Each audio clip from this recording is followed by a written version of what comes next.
عليك يا شيخ. Assalamualaikum warahmatullahi wabarakatuh. Kembali lagi bersama saya, Juliana Devriani dari Prodi Fisika NK, Fakultas Matematika dan Ilmu Pengetahuan Alam, Universitas Negeri Padang.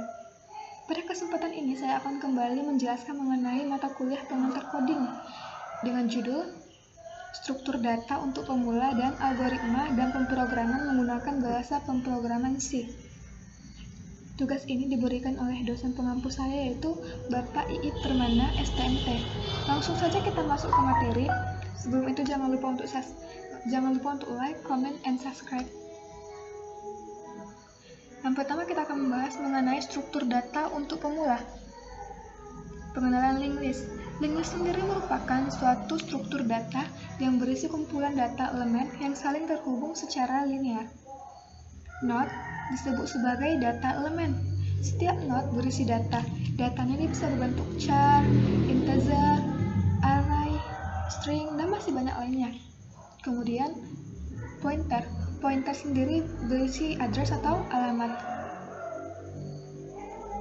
Tipe linked list. Linked list terdiri dari dua tipe, yaitu single linked list dan double linked list. Untuk perbedaannya, kalian bisa melihat gambar yang telah saya sajikan. Kemudian ada operasi linked list. Ada beberapa operasi yang dapat dilakukan, baik dengan single linked list ataupun double linked list. Contohnya, insertion of a new code. Ini dapat dilakukan dari berbagai posisi, bisa di awal, di tengah, ataupun di akhir. Kemudian deletion of a new. Sama seperti insertion, deletion juga bisa dilakukan di posisi awal, tengah, ataupun di akhir. Fungsi untuk allocation dan deallocation memori. Yang pertama ada allocation, biasanya menggunakan malloc. Malloc sendiri digunakan untuk membuat node baru. Kemudian ada deallocation, yaitu menggunakan free, biasanya digunakan untuk menghapus suatu node yang ada di dalam linked list. Single linked list. Untuk menghapus linked list atau first node, kita bisa melakukannya dengan cara posisikan pointer di tempat yang sama yang akan dihapus. Jadi posisikan pointer itu misalnya di posisi 5. Buat head di pointer di tempat selanjutnya di mana node akan berada. Berarti nanti node selanjutnya akan berada di angka 6, di posisi 6. Kemudian di allocation. Kemudian materi selanjutnya ada B-tree. Di sini kita akan membahas tentang 2-3 tree. Dua node artinya memiliki satu data dan mempunyai dua anak, yaitu di kiri dan di kanan. Untuk 3 node artinya dia mempunyai dua data dan 3 anak, yaitu di kiri, di tengah, dan di kanan. Setiap anak dalam 2-3 tree memiliki level yang sama. Contoh 2-3 tree. Di sini ada dua tree ya. Dari sini kita bisa melihat bahwa setiap node dua node ini memiliki 3 anak. Kemudian ada graph.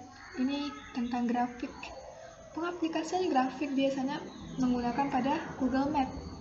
Grafik dibagi menjadi dua, yaitu unidirection graph dan direction graph. Kalau untuk unidirection graph, biasanya dia hanya menggunakan garis lurus dan tidak ada panah penunjuk, berbeda dengan direction graph. Direction graph ini memiliki arah penunjuk berupa panah. Untuk perbedaan sendiri kalian bisa melihat dengan gambar di samping kanan. Gambar yang paling atas itu termasuk unidirection graph. Di situ A, B, C dinamakan dengan node, sedangkan garis-garisnya disebut dengan edge. Node A bisa berpindah ke node B, sedangkan node B juga bisa berpindah ke node A. Itu untuk unidirection graph. Berbeda lagi jika untuk direction graph. Untuk direction graph, node A bisa berpindah ke node B, tetapi node B tidak bisa berpindah ke node A karena dia mempunyai arah. Minimum Spanning Tree atau MST. Ini dibagi menjadi dua, yaitu Kruskal algorithm dan Prim's algorithm. Kemudian materi selanjutnya adalah hashing. Hash table adalah tempat atau array di mana kita menyimpan data string. Hash function ada beberapa cara yang sering digunakan, yaitu division atau most common, terus ada mid square, dan ada floating. Tapi di antara ketiga ini yang paling sering untuk digunakan yaitu division atau most common. Untuk cara ini kita menggunakan modulus. Contoh, misal kita memiliki nilai 22 dan 32 dan memiliki memori yang 3. Jika kita memiliki 3 memori, otomatis slot yang kita miliki adalah dari 0 sampai 2. Misal kita memiliki 5 memori, berarti slot yang tersedia yaitu 0 sampai 4, begitu seterusnya. Untuk H22 sama dengan 22 modulus 3. Di sini bukan dibaca persen ya, tapi modulus. Hasilnya sama dengan 1. Begitu juga dengan H32. 32 modulus 3 hasilnya sama dengan 2. Jadi indeks 0 nilai tidak memiliki nilai, sedangkan indeks 1 nilainya 22 dan indeks 2 nilainya 32. Contoh lain yaitu kita memiliki nilai 31, 15, dan 22.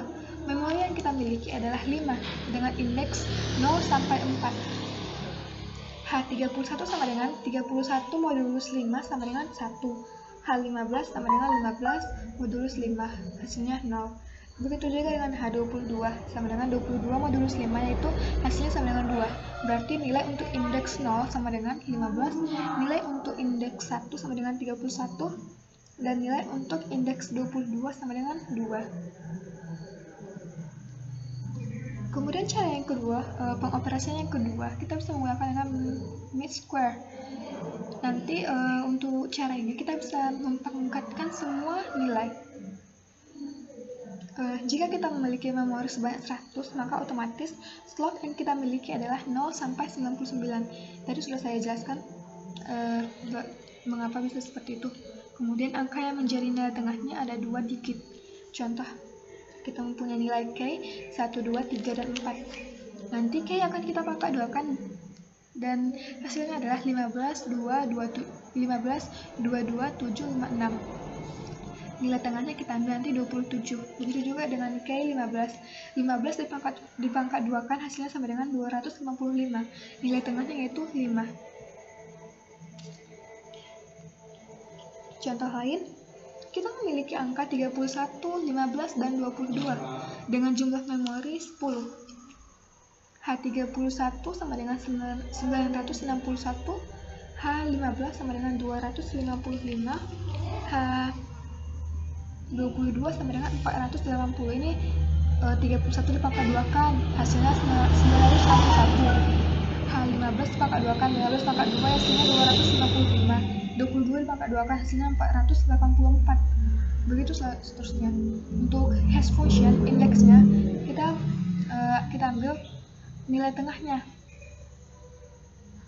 Misal untuk yang nilai 15 itu nilai tengah 15 pangkat 2 kan hasilnya 255 nih. Nilai tengahnya kan 5. Berarti nilai untuk 5 adalah indeks dari 5. Begitu juga dengan 31. Kalau 31 ini kan 31 pangkat 2 961. Nilai tengahnya adalah 6. Berarti nilai 31 indeksnya adalah 6. Begitu juga dengan 22. 22 dipangkat 2 sama dengan 484. Berarti nilai 22 memiliki indeks yaitu 8. Kemudian cara yang terakhir itu dengan folding. Folding yaitu di mana kita akan memecahkan nilai K tersebut menjadi beberapa bagian. Contohnya kita mempunyai data 5678 dan 34567. Yaitu ada K. Untuk part kita bagi menjadi beberapa bagian. Contohnya 56 dan untuk 5678 kita bagi menjadi 56 dan 78. Untuk sum sendiri itu ada 134. Untuk hash value untuk nilainya sendiri yaitu 34. Kenapa bisa 34? Untuk angka 1 itu kita buang saja. Begitu juga dengan contoh 34, 5, 6, 7. Kita bagi-bagi menjadi beberapa bagian, yaitu 34, 56, 56, dan juga 7. Untuk sum sendiri sama seperti tadi, itu 97. Berarti nilai hash-nya 97. Kita bisa melihat pada tabel berikut. Untuk nilai 5678, nilai K-nya adalah 34, sedangkan 34567 K-nya bernilai 97. Kemudian kita akan membahas mengenai algoritma dan pemrograman C. Bahasa C sendiri adalah bahasa yang menjadi dasar pemrograman saat ini. Dengan memahami bahasa ini, kita akan tahu bagaimana komputer tersebut berpikir. Di dalam bahasa C, kita biasanya mempelajari tentang input dan output. Output yang sering digunakan adalah printf untuk membuat hello world. Anda dapat menekan tombol enter pada output yang biasa digunakan sebelum tanda kutip akhir. Contohnya seperti berikut. Kemudian ada input, macam-macam tipe data. Tipe data itu terbagi menjadi beberapa tipe, yaitu integer atau long, merupakan bilangan bulat seperti 1, 2, 3, 4, dan seterusnya. Kemudian ada float atau double. Double ini atau float ini digunakan untuk desimal, untuk bilangan desimal misalnya 2,5, 0,5, 3,1, dan lain-lain. Kemudian ada char. Char ini kata, digunakan untuk menampung satu karakter, misal A, B, C, dot, tanda seru. Kemudian ada array, untuk menampung lebih dari satu karakter, contohnya itu 100. Untuk integer sendiri dilambangkan dengan %d, double, %if, output, %d, long, %l, char, %c, float, %f, string, %s. Masih membahas tentang input dan output, yaitu format dasar penggunaan fungsi scanf. Scanf, pertama-tama kita buat scanf dalam kurung kode underscore format dan nama underscore variabel dan underscore penampung. Yang kedua, trik ini akan ampuh untuk mengatasi masalah enter yang langsung terinput ke variabel huruf.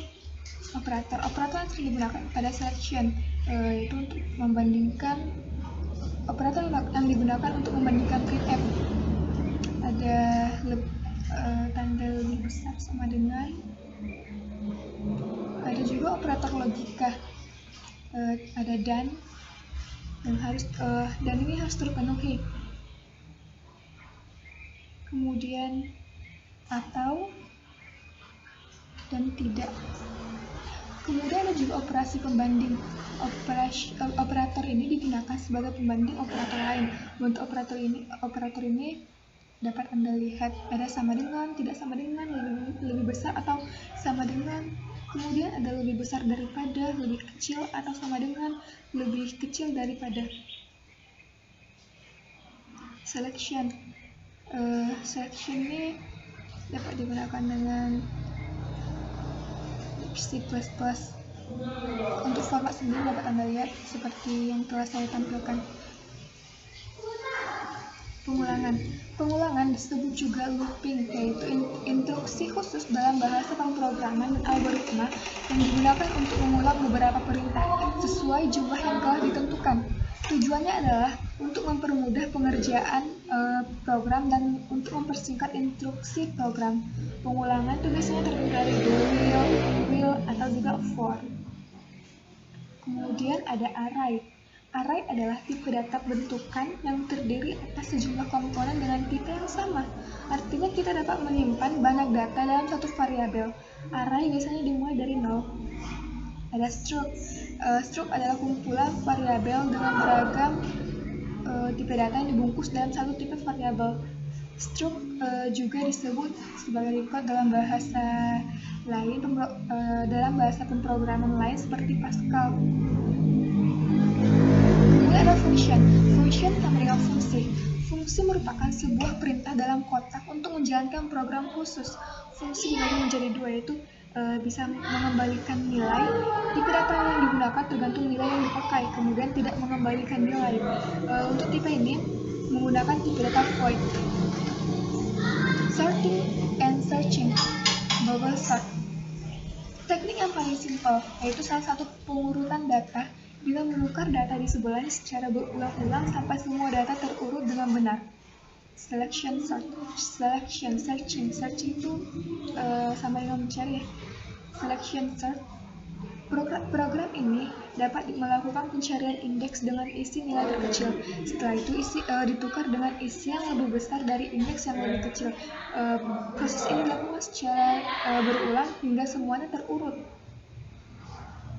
Linear search merupakan sebuah teknik pencarian data dengan menelusuri data satu persatu. Apabila terdapat kecocokan, maka output akan mengembalikan data. Tetapi jika tidak, maka output akan terus berlanjut hingga akhir dari array tersebut. Demikian dapat saya sampaikan, semoga bermanfaat bagi kita semua. Wassalamualaikum warahmatullahi wabarakatuh.